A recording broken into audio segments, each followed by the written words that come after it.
दोस्तों अगर आप मुंबई यूनिवर्सिटी के स्टूडेंट हैं, आपका ब्रांच है आईटी, आपका ब्रांच है मैकेनिकल, सिविल, ऑटो या ईएनटीसी, तो यहाँ पे मैं सभी ब्रांचेस के मोस्ट इंपॉर्टेंट क्वेश्चन देने वाला हूँ। साथ में उसके पहले मैं आपको बता दूं कि मैंने आपसे रिलेटेड बहुत अच्छा क्रैश कोर्स बनाया जिसका सभी का प्राइस मैंने कम कर दिया 999 कि मतलब आज से हर बच्चा लेके पढ़ सकता है। अगर मैं बात करूं आईटी डिपार्टमेंट का तो इनका सब चीजें हो गया। हाँ, कॉम्प्लेक्स वेरिएबल वाला जो टॉपिक है ऑलरेडी प्रीवियस क्रैश कोर्स में है, बट वो मैं नया लेने वाला हूं, तो आज मैं कवर कराने वाला हूं। आज आपका वो सेशन होने वाला है मैकेनिकल, सिविल और साथ में आईटी का। तो ये देखो, ये पूरा का पूरा पार्ट, बाकी का सब पार्ट डन है। यहाँ पे ईएनटीसी का पूरा पार्ट है, मतलब आप चाहो तो फटाफट एक दिन में बैठ के कवर कर सकते हो। और यहाँ पे मैकेनिकल एंड ऑटो सिविल का सभी पार्ट यहाँ पे डन है। अब यहाँ पे मैं मोस्ट इंपॉर्टेंट क्वेश्चन वाइज जाता हूँ। तो सबसे पहले मैं आईटी डिपार्टमेंट के अगर मोस्ट इंपॉर्टेंट क्वेश्चन की बात करता हूँ, आईटी डिपार्टमेंट में क्या क्या चीजें आपके लिए इंपॉर्टेंट है। और आईटी डिपार्टमेंट का नेक्स्ट सेमेस्टर का कोर्स दोस्तों कल मैं लॉन्च करने वाला हूं, और जिसका, क्योंकि आईटी डिपार्टमेंट को नेक्स्ट सेमेस्टर में भी मैथ है और जिसका प्राइस बहुत ही कम रहता है। आपको पता है जब मैं फर्स्ट डे लॉन्च करूंगा तो उसका प्राइस ना के बराबर रहेगा। तो आईटी डिपार्टमेंट को जो हम कोर्स लॉन्च करेंगे कल मैं करने वाला हूं, उसका सब अनाउंसमेंट करूंगा। तो आईटी डिपार्टमेंट की चीजें क्या क्या है दोस्तों, देखो आपको लैपलास है, तो लैपलास में ना आपका मैंने बहुत अच्छा लैपलास आपको पढ़ा के दिया है। तो लैपलास के अंदर आपको कौन से क्वेश्चंस सॉल्व करने चाहिए मैं यहाँ पे आपको टिक करके दे रहा हूँ। देखो लैपलास में ना सबसे पहले तो बेसिक फॉर्मूले आप पढ़ लो, वो पढ़ना ही है। लैपलास और इनवर्स ऑफ लैपलास को आपको स्किप नहीं करना है।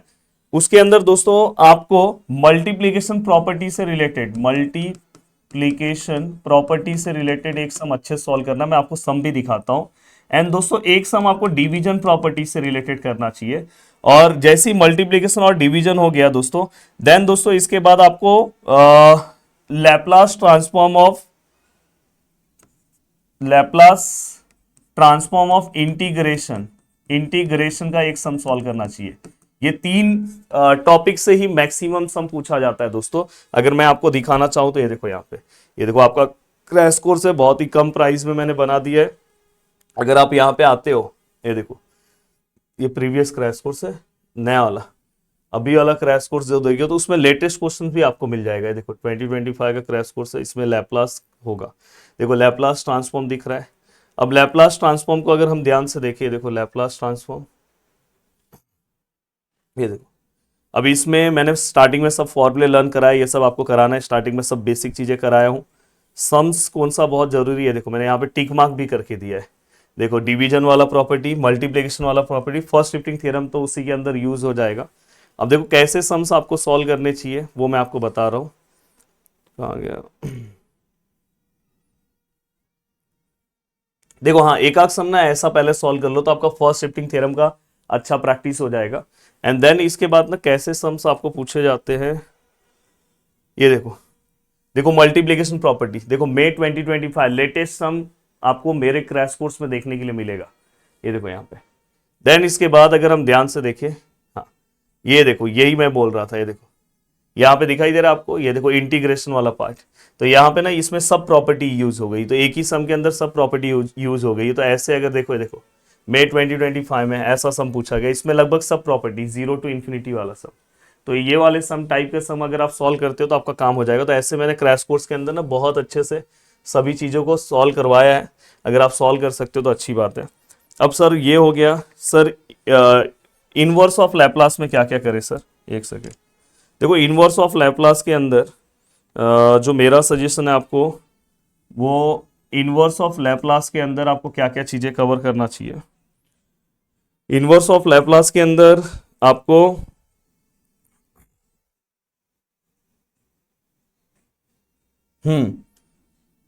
पार्शियल फ्रैक्शन वाला एक सम सॉल्व करना चाहिए दोस्तों। और उसके बाद कॉन्वोल्यूशन, कुछ नहीं हो रहा है तो कॉन्वोल्यूशन थ्योरम, एटलीस्ट ये दोनों से रिलेटेड एक एक सम आपको सॉल्व करना चाहिए इनवर्स ऑफ लैपलास पे। अगर आप मेरा इनवर्स ऑफ लैपलास का नोट्स देखते हो तो देखो इनवर्स ऑफ लैपलास में भी आपको लेटेस्ट सम मिलेगा। ये देखो इनवर्स ऑफ लैपलास में किस तरह से फॉर्मूला लर्न करना है, सब चीज़ें मैंने यहाँ पे बताया है।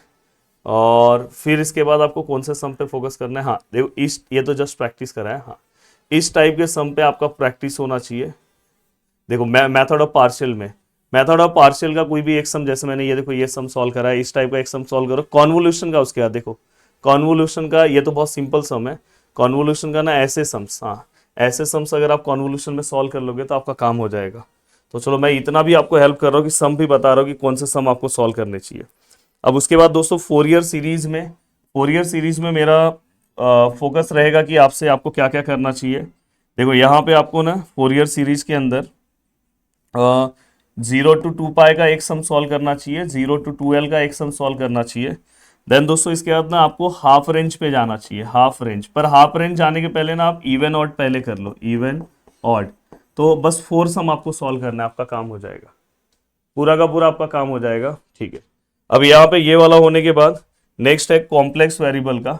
तो कॉम्प्लेक्स वेरिएबल में ना आपको क्या ध्यान में रखना है, कॉम्प्लेक्स वेरिएबल में ना आपको CR इक्वेशंस के जो सम है एंड देन एनालिटिक फंक्शन के जो सम है, जिसमें हमें एनालिटिक फंक्शन बोला रहता है और ABC निकालना रहता है, और कभी कभी अपने को U दिया है V निकालना होता है, कभी कभी अपने को U-V दिया है और उसका जस्ट प्लस वाला पार्ट निकालना रहता है। तो रियल पार्ट दिया है, इमेजिनरी पार्ट निकालना रहता है। ऐसे वाले सम्स आपके लिए बहुत जरूरी है। एंड देन दोस्तों ऑर्थोगोनल ट्रेजेक्टरीज का एक सम सॉल्व करना है, और ऑर्थोगोनल ट्रेजेक्टरीज के बाद आपको हार्मोनिक फंक्शन का एक सम सॉल्व करना है, जो मैं क्रैश कोर्स में कवर करा के दूंगा मैं आपको। ये वाला पार्ट आज होने वाला है, तो ये सब चीज़ें आपके क्रैश कोर्स में आज कवर होने वाली है, तो आपको ध्यान रखना है। देन दोस्तों ये अगर आपका हो गया, देन स्टैटिस्टिक्स टेक्निक में आपको ध्यान से रखना है कि स्टैटिस्टिकल टेक्निक में आपको ना जितना भी टॉपिक है सभी के एक एक सम सॉल्व करना है, इसमें कुछ स्किप नहीं करना। अगर आप इसमें कुछ स्किप नहीं करोगे तो ऊपर अगर कुछ स्किप हुआ है तो आप बच जाओगे। जैसे अगर मैं बात करूं, इसके अंदर आपको एक को रिलेशन का सम सॉल्व करना चाहिए। को रिलेशन के बाद दोस्तों रैंक में ना 2 सम है, दोनों सम आपको सॉल्व करने चाहिए। एक होता है रिपीटेड, दूसरा है नॉन रिपीटेड। देन इसके बाद दोस्तों ना आपको डायरेक्ट फिटिंग ऑफ कॉ पे आना चाहिए। आपको ना स्ट्रेट लाइन का भी है, और स्ट्रेट लाइन के साथ ना दोस्तों आपको पैराबोला भी है। हाँ, बाकी के ब्रांचेस को पैराबोला नहीं है, आपको पैराबोला है, तो ये ध्यान रखना है कि आपको पैराबोला भी सॉल्व करना है, और उसके बाद आपको लाइन ऑफ रिग्रेशन सॉल्व करना है। देखो अगर आपने ये और ये सॉल्व किया तो ये अपने आप सॉल्व हो जाते हैं, क्योंकि ये बस ये इक्वेशन आपको याद रखना। तो ये सम तो आप आराम से, मैंने तो क्रैश कोर्स में इतना अच्छा करा है कि आप चाहो तो 2 घंटे में लेसन कवर कर दोगे। अब ये होने के बाद दोस्तों नेक्स्ट आता है प्रोबेबिलिटी। हाँ, प्रोबेबिलिटी में आपका जो फोकस पॉइंट होना चाहिए दोस्तों, देखो मैंने इसमें ना 2 वीडियोस दिए हैं क्रैश कोर्स के अंदर। अगर आप ध्यान से देखोगे तो चेक करता हूँ कि टीम ने दूसरा वीडियो इसमें लगाया है क्या। हाँ, ये देखो यहाँ पे लगा हुआ है। तो इसके अंदर ना आपको एक तो प्रोबेबिलिटी का दूसरा पार्ट है, इसके अंदर आपको ये सब मिल जाएगा। मीन, ये देखो ये इस टाइप के सम्स आपके लिए बहुत जरूरी है। तो ये भी हमने एक लगा के दिया कि ये सब आपको मीन वेरिएंस वाले सम्स आपको सॉल्व करने हैं। और देन इसके बाद ये अगर आपसे हो जा रहा है, ये तो लेसन मैंने बोला, ये लेसन आपको कवर करना ही है। और मोमेंट जनरेटिंग फंक्शन का जो पार्ट है दोस्तों दूसरे वीडियो में कराया हूं, तो मतलब मीन वेरिएंस वाला पार्ट दोनों टाइप में होना चाहिए दोस्तों, एक कंटिन्यूस में और रैंडम वेरिएबल में, दोनों में सॉल्व करना है। And then moment generating function का पॉइजन डिस्ट्रीब्यूशन, ये सब आपको नहीं सॉल्व करना है। तो इस तरह से आपका ये पूरा का पूरा मोस्ट इंपॉर्टेंट क्वेश्चन डन। मुझे उम्मीद है कि आपको पूरा का पूरा पार्ट समझ में आया। अगर आप इतना क्वेश्चन सॉल्व कर ले रहे हो तो आपका काम हो जा रहा है। अब देखो 1 2 3 4 5 6 7 8 9, अगर आप इसमें कुछ नहीं कर रहे हो तो इसमें देखो 10 11 और ये 12, और ये तो करना है 13 14 15 16 17। हाँ, उसके बाद 18 19 और 20 आपके 5 क्वेश्चन ज्यादा हो गया। अगर आपसे कुछ प्रॉब्लम हो रहा है तो अब यहाँ से एक आध सम कम कर दो, पर ये नीचे के पार्ट को मत कम करना। तो आपको मैंने 15 बोला पर 20 हो गया, तो 3-4 क्वेश्चन ज्यादा हुए हैं। तो आप चाहिए तो ऊपर एक आध क्वेश्चन कम करना तो कर दो, पर इतना तो करके जाना चाहिए, तो जिससे आपको आउट ऑफ मार्क्स भी आ सकता है। अब ये होने के बाद अब आप IT डिपार्टमेंट के स्टूडेंट चले जाओ। अब IT के बाद मैं बात करता हूँ सिविल, मैक एंड ऑटो और केमिकल, जो भी ब्रांच है उससे रिलेटेड, मैकाट्रॉनिक्स। हाँ, देखो आपके सिलेबस में भी सभी चीज़ें सेम है। अगर मैं बात करूं, एक सेकंड, आपका सिलेबस, हाँ आपके सिलेबस में भी लैप्लास है। ध्यान से देखो, लैप्लास में ना मल्टीप्लिकेशन वाला सम, डिवीजन वाला सम, ध्यान से डिवीजन वाला सम, और ये वाला सम 0 to इन्फिनिटी का अभी मैंने बोला इसलिए वीडियो को पूरा देखो। जो IT डिपार्टमेंट को मैंने लैप्लास का बताया ना, वो वाला पार्ट आपका भी सेम ही है, सिलेबस कुछ अलग नहीं है। तो इस टाइप का सम मैंने उनको नोट से दिखाया है। अगर कोई आजू बाजू में आपके मेरा क्रैश कोर्स लिया तो आप देख लोगे, तो मैंने इस टाइप का सम सॉल्व करा है। अब देन ये होने के बाद दोस्तों यहाँ पे हाँ लैप्लास ट्रांसफॉर्म ऑफ इंटीग्रेशन, ये इसी के अंदर आपको सॉल्व करने मिलता है। नेक्स्ट इसके बाद इनवर्स में कम से कम एक पार्शियल का सम सॉल्व करो और एक कॉन्वोल्यूशन का सम, दोनों सम बहुत ज़्यादा जरूरी है। तो ये दो सम तो एटलीस्ट सॉल्व होना चाहिए। फोरियर में आपको, फोरियर के अंदर दोस्तों देखो 0 to 2 पाई, 0 to 2L, और 0 to 2L के बाद दोस्तों आपको ना यहाँ पे इवन ऑड, ये स्किप नहीं करना है। इवन एंड ऑड जैसे ही आप कर लोगे ना, फिर आपका हाफ रेंज वाला पार्ट इजी हो जाएगा, हाफ रेंज, अगर आपने ये पार्ट कवर किया। अब नेक्स्ट इसके बाद अगर मैं आगे की ओर आऊँ तो कॉम्प्लेक्स वेरिएबल का आज आपका इसका लाइव में लेने वाला हूँ। तो कॉम्प्लेक्स वेरिएबल में आपको क्या क्या चीज़ें कवर करना है दोस्तों, इसके अंदर देखो ऑर्थोगोनल ट्रेजेक्ट्रीज कर लो, बहुत ईजी है। सबसे पहले करना है एनालिटिक फंक्शन का पार्ट कर लो, हार्मोनिक फंक्शन कर लो, एटलीस्ट ये 3 पार्ट कर लोगे तो भी काम हो जाएगा। और ये एनालिटिक में ABC फाइंड आउट करने वाला सम सॉल्व कर लो। हाँ, और इसमें एनालिटिक में जैसे आपको U वाला पार्ट दिया, आपको V निकालना है, हाँ V वाला पार्ट दिया U निकालना है, बस वो कर लो, आपका सब पूरा लेसन कंप्लीट हो जाएगा। एंड देन दोस्तों इसके बाद हाँ मैट्राइसिस, ये सबसे पावरफुल लेसन है आपका। इसके अंदर तो आइगन वैल्यूज किसी भी हालत में करना है, and eigen vectors, eigen values and eigen vectors, eigen values and eigen vectors के बाद दोस्तों आपका जो फोकस है वो किसके ऊपर होना चाहिए दोस्तों, कैली हैमिल्टन थ्योरम, कैली हैमिल्टन थ्योरम। अब कैली हैमिल्टन थ्योरम के बाद नेक्स्ट आपका फोकस पॉइंट होना चाहिए दोस्तों डायगोनलाइजेशन ऑफ मैट्रिक्स, डायगोनलाइजेशन ऑफ मैट्रिक्स। अब डायगोनलाइजेशन ऑफ मैट्रिक्स सभी के एक एक सम अगर आप सॉल्व कर दोगे, इसमें जो डिवाइड वाला सम है ना वो करना, जो बड़ा सा इक्वेशन दिया होता है उस टाइप का। एंड देन दोस्तों इसके बाद अगर मैं बात करूं, हाँ लास्ट लेसन में मेरा एक आपसे सजेशन होगा कि उसमें ना 2 मेथड के ऊपर सम सॉल्व कर दो, सब मत करो। क्रैंक निकोलसन मेरे रिकॉर्डेड वीडियोस में आपको मिल जाएगा, क्योंकि इसके ऊपर मैंने क्रैश कोर्स नहीं लिया है, जानबूझ के नहीं लेता हूँ, क्योंकि इसमें बस ये 2 मेथड पे फोकस रहेगा तो आपका क्या हो जाएगा। और दूसरा है बेंडर स्मिथ मेथड, ये तो किसी भी हालत में ये 2 करके आना। ये देखो जो बहुत ही इंपॉर्टेंट लेसन है वो मैं आपको बताने जा रहा हूँ। देखो ये लास्ट लेसन, ये 2 मेथड बस, वो नहीं हो रहा है चलेगा, वो भी रिकॉर्डेड में अवेलेबल है। हाँ ये क्रैश कोर्स में नहीं मिलेगा आपको, रिकॉर्डेड में मिलेगा, ये 100% करना है। देन दोस्तों इसके बाद ये और ये लेसन, उसके बाद लास्ट में आपको कॉम्प्लेक्स वेरिएबल करना है। तो यहाँ पे मैंने आपका भी बता दिया। अब बात आती है ENTC का, और आपका भी सिविल डिपार्टमेंट का ना क्रैश कोर्स कल लॉन्च करने वाला हूँ, नेक्स्ट सेमेस्टर का कोर्स कल लॉन्च करने वाला हूँ। नेक्स्ट है दोस्तों इसके बाद ENTC। अब देखो ENTC के अंदर आपको क्या करना है, सबसे पहले लैप्लास ट्रांसफॉर्म, लैप्लास ट्रांसफॉर्म वही multiplication property, then division property, and then दोस्तों 0 to infinity वाला part, and Laplace transform of integration वाला पार्ट। आप नीचे आपके सिलेबस में ना उन्होंने लिखा है कि सर्किट, इलेक्ट्रॉनिक सर्किट प्रॉब्लम, ये वो सब लिखा है, बट मुझे ऐसा लगता है कि आपको सबसे पहले इसके ऊपर ही फोकस करना चाहिए।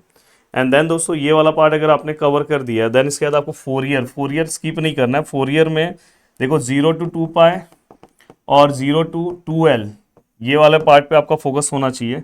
एंड देन दोस्तों इसके बाद अगर आप ये हो गया तो ऑड इवन, कौन से पार्ट पे, ऑड एंड इवन। और ऑड इवन वाला अगर पार्ट हो गया तो दोस्तों आपको ना आपके सिलेबस के अंदर उन्होंने कॉम्प्लेक्स फॉर्म ऑफ फोरियर भी दिया है, उसका चाहिए तो आप एक सम देख लो नॉर्मल, पर मेरा सजेशन है कि आप ये 3 सम सॉल्व कर लोगे तो हो जाएगा। तो वो अगर आया तो आप कहीं पे ऑप्शंस में रख सकते हो। नेक्स्ट है दोस्तों इसके बाद ना फोरियर ट्रांसफॉर्म से पहले ना आपको जेट ट्रांसफॉर्म करना चाहिए। जेट ट्रांसफॉर्म बहुत ही अच्छा लेसन है, जहाँ पे आपको मैं बता रहा हूँ कि यहाँ पे आपको जेट ट्रांसफॉर्म है ना, इनवर्स वाले टॉपिक को स्किप नहीं करना है। इनवर्स में पार्शियल फ्रैक्शन मेथड, ये सब बहुत इजी सम है, एक एक स्टेप में सम सॉल्व हो जाते हैं। देन दोस्तों पार्शियल फ्रैक्शन मेथड के बाद अगर हम ध्यान से देखें तो यहाँ पे इसमें भी इनवर्स में भी आपको ना जेट ट्रांसफॉर्म में भी आपको मल्टीप्लिकेशन वाला प्रॉपर्टी आता है। देन इसके अंदर भी आपको दोस्तों शिफ्टिंग प्रॉपर्टी आता है, और इसके अंदर भी कॉन्वोल्यूशन का प्रॉपर्टी आता है। और वो के वाला जो सम है स्टार्टिंग में जैसे स्टैंडर्ड डेविएशन, स्टैंडर्ड डेफिनेशन जो है दोस्तों, उससे रिलेटेड आपको 1-2 सम सॉल्व करना चाहिए, मतलब जेट ट्रांसफॉर्म करना चाहिए। बहुत सिंपल सा टॉपिक है। अगर आप मेरे इसका कल मैं क्रैश कोर्स लेने वाला हूँ, पर बाकी प्रीवियस क्रैश कोर्स का वीडियो अवेलेबल है, अगर आप उसको देख लोगे तो काम हो जाएगा आपका। नेक्स्ट दोस्तों इसके बाद ये वाला पार्ट हो गया। अब देखो रैंडम वेरिएबल और प्रोबेबिलिटी डिस्ट्रीब्यूशन में मैं आपको ये बोलूंगा, ये लेसन भी आपके लिए बहुत आसान है। देखो ये जेड ट्रांसफॉर्म बहुत आसान है, लैपलास आसान है, फोरियर आसान है। फोरियर सीरीज की मैं बात कर रहा हूँ, ट्रांसफॉर्म थोड़ा सा आपके लिए डिफिकल्ट होगा। यहां पे आपको क्या करना चाहिए दोस्तों पता है, यहां पे आपको मीन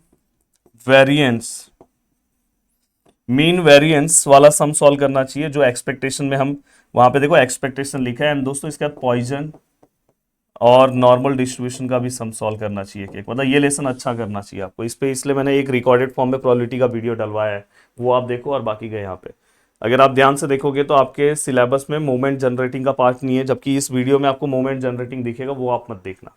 एंड देन दोस्तों इसके बाद अगर मैं आता हूँ लीनियर अलजेब्रा, ये लेसन भी देखो आप आराम से आप अच्छा मार्क्स स्कोर कर सकते हो। लीनियर अलजेब्रा की अगर मैं बात करूँ तो लीनियर अलजेब्रा में वही eigen values, eigen vectors, eigen values and eigen vectors. Then यहाँ पे ये होने गया दोस्तों कैली हैमिल्टन थ्योरम। और देन इसके बाद कैली हैमिल्टन थ्योरम के बाद नेक्स्ट जो पार्ट है दोस्तों वो है डायगोनलाइजेशन ऑफ मैट्रिक्स। अब देखो अगर आप अच्छा मार्क्स स्कोर करना चाहते हो, ये लेसन, ये लेसन, ये लेसन और ये लेसन, और साथ में लैपलास, इसके ऊपर आपका फोकस होना चाहिए। एंड फोरियर ट्रांसफॉर्म आप जैसे ऑप्शन में आप रख सकते हो, पर मैं बोलूँगा कि मैंने ऑलरेडी एप्लीकेशन के ऊपर बहुत अच्छे से करा है। डिटेल में इसका क्रैश कोर्स मैंने प्रोवाइड नहीं किया इस लेसन का, तो आप उसको देख सकते हो। बट अगर आपने इतना कर लिया ना दोस्तों, तो भी आपका काम हो जाएगा। तो मिलते हैं नेक्स्ट वीडियो में। बाय बाय, टेक केयर, जय हिंद दोस्तों।